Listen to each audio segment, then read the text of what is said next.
Hello, I'm immigration attorney Yasin Akalam. This video is the second part of our two-part series on major changes to the H-1B process. If you haven't watched the first video yet, I'll link it right here. In the first video, we covered how the H-1B application process will work this year, what the new beneficiary-centric selection system means, changes to the application fees, and the lottery process. If you're planning to apply for an H-1B or just want to understand how the system works, be sure to watch that video. In this video, we'll discuss major updates that directly impact current H-1B visa holders, including new rules allowing H-1B holders to start their own businesses, changes to the definition of specialty occupation, faster job transition processes, stricter fraud prevention measures from USCIS. So let's get started.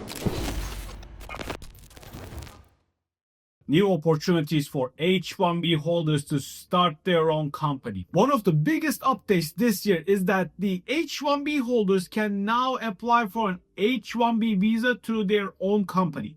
In other words, if you own a business in the United States, you may now be able to sponsor yourself under certain conditions. What does the new rule say? If an H-1B applicant owns 50% or more of a company or has majority voting rights, they may now qualify for an H-1B under that company. However, these applications will have different validity periods. Instead of the usual 3-year initial approval, self-sponsored H-1Bs will only be granted for 18 months, with a maximum first renewal of another 18 months. Employer-employee relationship must be proven here though. USCIS has made it clear that there must be a real employer-employee relationship in all H-1B cases. If the applicant fully controls the company, USCIS may view it as independent work, which is not allowed under H-1B rules. The applicant must demonstrate that they're not the sole authority in the company. Having a board of directors or external oversight can help prove a legitimate employer-employee relationship. The applicant should prove evidence that they report to managers or executives within the company. So in summary, yes, you can now apply for an H-1B through your own company, but you must meet extra conditions. If USCIS determines that you are simply self-employed, your application will likely be denied. This is a major opportunity for entrepreneurs, but it requires careful planning and compliance. Changes to the specialty occupation definition. Previously, to qualify for an H-1B visa,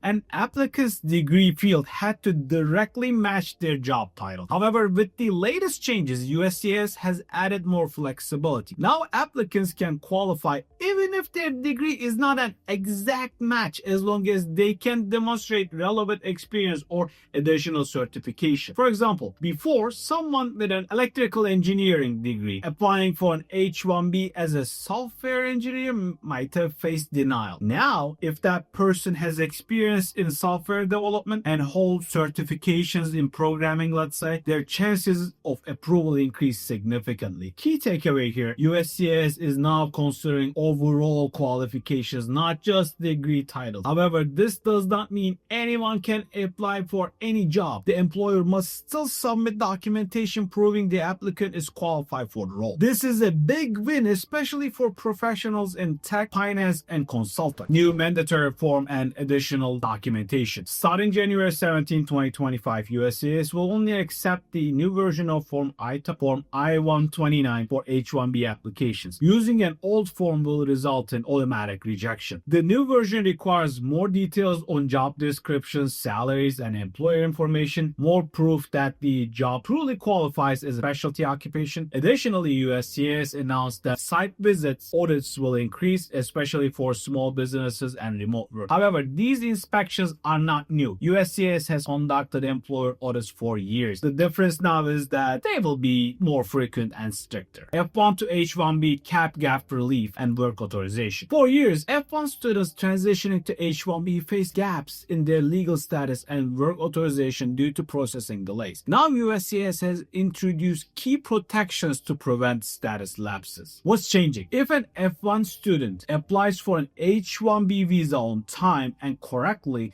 their advanced status and work authorization (OPT) will automatically be extended until April 1st or until their H-1B is approved, whichever comes first. This could mean up to 6 extra months of work authorization, ensuring fewer disruptions for students transitioning to H-1B. If the H-1B is denied or withdrawn, the student will receive a 60-day grace period to make alternative arrangements. Can you travel during cap gap? Students can continue working inside the US during cap gap. However, leaving the United States while an H-1B is pending could be deemed as abandonment of the application. If you're in this situation, it's best to wait for approval before making travel plans. Faster processing for job changes and stricter fraud measures. H-1B holders changing jobs will now have their applications processed faster. Previously, switching employers could take months, but USCIS is streamlining this process now. While the new employer's application is pending, the worker can start at the new job immediately. Fraud prevention measures. USCIS is cracking down on fraudulent H-1B applications from fake companies. If fraudulent applications are detected, they will be invalidated and employers may face fines. Suspicious cases may trigger USCIS site visits and audits. In past years, some consulting firms used fake job offers to boost their lottery odds. USCIS is now enforcing stricter oversight to prevent abuse. Expanded eligibility for H-1B cap-exempt employers. USCIS has broadened the definition of H-1B cap-exempt employers, meaning more organizations can now sponsor H-1B workers without going through the lottery process. Under the new rules, non-profit research organizations and government institutions will have a broader scope to qualify as cap-exempt employers. Previously, an organization had to primarily conduct research or have research as its core mission to qualify. Now, if an organization carries out research as a fundamental activity, it can also qualify as a cap-exempt employer. This change allows more research-focused institutions to apply for H-1B workers without being subject to the lottery cap. Employers engaged in academic and scientific research will now have better chance to hire foreign talent without lottery restrictions. Bottom line, if an organization conducts research but was not previously considered cap exempt, it may now qualify under these new rules. Yes, this year's H-1B season is coming with major changes. There are stricter documentation requirements, faster job transition processes, new opportunities for H-1B holders to start their own businesses, and stronger security measures against fraudulent application. If you're planning to apply for an H-1B visa, act fast. USCIS has made the process more rigid and detail-oriented, so every part of your application matters. If you found this video helpful, like, share, and subscribe to stay updated. And if you have any questions, drop them in the comments and we'll try to answer as many as possible. See you in the next video.